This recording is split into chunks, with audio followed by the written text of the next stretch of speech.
जय हिंद साथियों, number one team teaching channel में स्वागत है। मैं पंकज कुमार यादव आपको क्लास 12th की मैथ पढ़ाता हूं, जिसमें एक्सरसाइज 3.1 चल रहा है, जिसकी कितनी सवालें हो चुकी हैं अभी तक 6 सवालें हो चुकी हैं। आज 7वीं सवाल है। तो 7वीं सवाल में जो आपसे बोला जा रहा है उसमें कहा जा रहा है कि ए बी सी और डी का मान ज्ञात कीजिए। क्या बोला जा रहा है? ए बी सी डी का मान ज्ञात कीजिए। तो मैं इन दोनों अवयवों में क्या करूंगा? तुलना करूंगा और तुलना करके इसका मान निकालूंगा।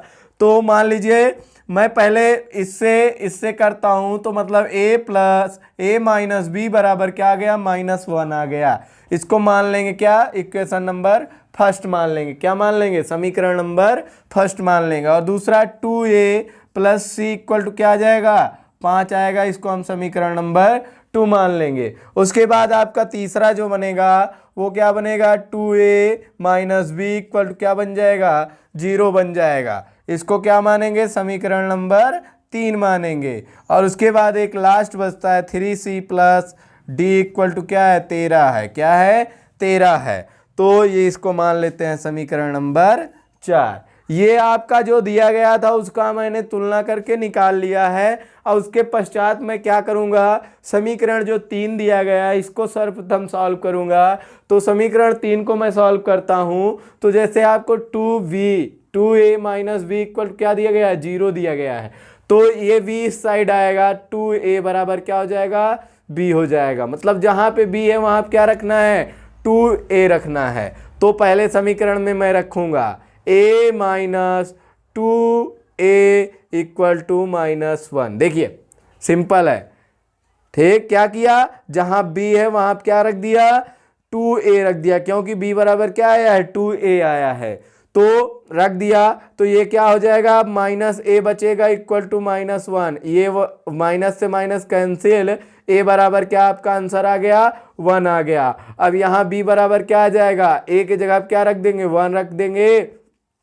तो b बराबर आपका क्या आ गया?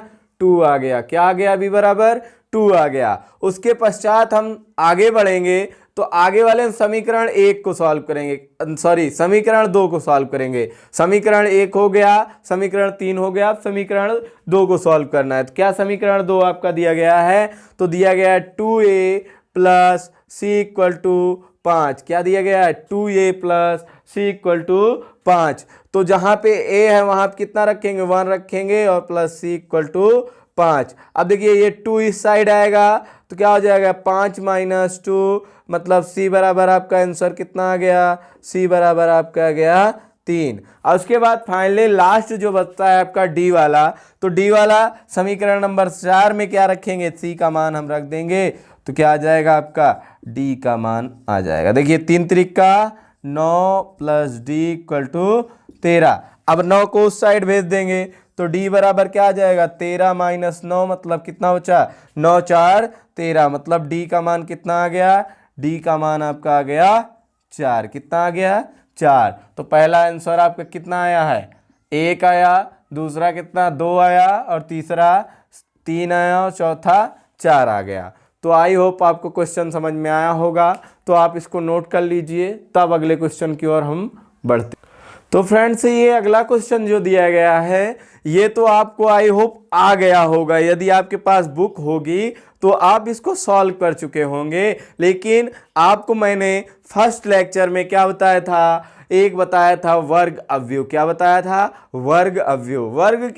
वर्ग अवयव की परिभाषा में मैंने बताया था वे अवयव जिनकी कोटि क्या हो? कोटि नहीं, जिसके स्तंभ की संख्या और पंक्ति की संख्या दोनों बराबर हों। क्या हो? दोनों बराबर हों, यानी m बराबर n हो, वही क्या वर्ग अवयव है। तो ऑप्शन नंबर आपका इसमें ऑप्शन दिया गया है। तो ऑप्शन नंबर आपका सी सही है। कौन सा ऑप्शन सही है? ऑप्शन नंबर सी सही है। कैसे सही है? ये वर्ग अवयव है। और वर्ग अवयव की परिभाषा हमने पढ़ा है कि जिसमें स्तंभ की संख्या और कोटि की संख्या दोनों बराबर रहती है, उसी को क्या कहते हैं? वर्ग अवयव कहते हैं। तो अगले क्वेश्चन की ओर बढ़ते हैं। तो फ्रेंड्स, आपका जो अगला क्वेश्चन दिया गया उसमें आपसे बोला जा रहा है कि यक्ष तथा वायु के प्रदत्त किन मानों के लिए अवयव के निम्नलिखित युग्म समान हैं। तो ये जो युग्म दिया गया इसमें आपसे पूछा जा रहा है कि x और y के जगह पे क्या मान पुट किया जाए कि ये दोनों जो हों आपस में अवयव बराबर हो जाएं। तो ये संभव नहीं है। क्या नहीं है? ये ज्ञात करना संभव नहीं है। ज्ञात करना संभव नहीं। आप पूछेंगे क्यों नहीं है? क्योंकि दिया गया डाटा सॉल्व करने के लिए पर्याप्त तो नहीं है। जितना आपको सवाल में दिया गया इससे आपको नहीं पता चल सकता है। और ये ऑप्शन नंबर बी आपका सही है। बहुविकल्पी क्वेश्चन चल रहा है। तो फ्रेंड्स आपका जो फाइनली लास्ट क्वेश्चन आपका दिया गया है वो 3/3 कोटि का एक क्या युग्म दिया गया, उसमें आपसे अवयवों की संख्या पूछ रहा है। क्या पूछ रहा है? 3/3 का एक कोटि का अवयव दिया गया है। क्या दिया गया? 3/3 कोटि का एक अवयव दिया गया है। और उससे आपसे क्या पूछा जा रहा है? आपसे पूछा जा रहा है कि दिए गए अवयव में अवयवों की संख्या ज्ञात कीजिए। क्या ज्ञात करना? अवयवों की संख्या ज्ञात करना है। तो मैंने ये क्वेश्चन आपको सॉल्व कराया था अब मतलब पहले लेक्चर में, परिचय वाले में, इंट्रोडक्शन में। तो इसका मल्टीप्लाई करेंगे, कितने आ गया? कितना आ गया? 9 आ गया। मैंने एक सूत्र बताया था। क्या बताया था? n की 2 की पावर n। क्या बताया था? 2 की पावर n बताया था। तो n का मान कितना है? n का मान 9 है। तो 2 की पावर 9 करेंगे क्या आ जाएगा? 2 × 2 × 2 × 2 9 बार। कितनी बार? 9 बार। तो कितने हम लिख लिए? 2 2 4 2 6 2 8 1 9। देखिए इसका गुणा करेंगे। किस प्रकार करेंगे?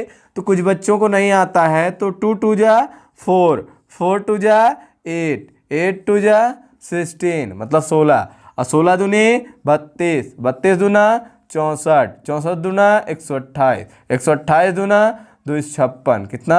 256, 256 दूना 512। कितना? 512। तो आपका आंसर कितना आया? 512 आया।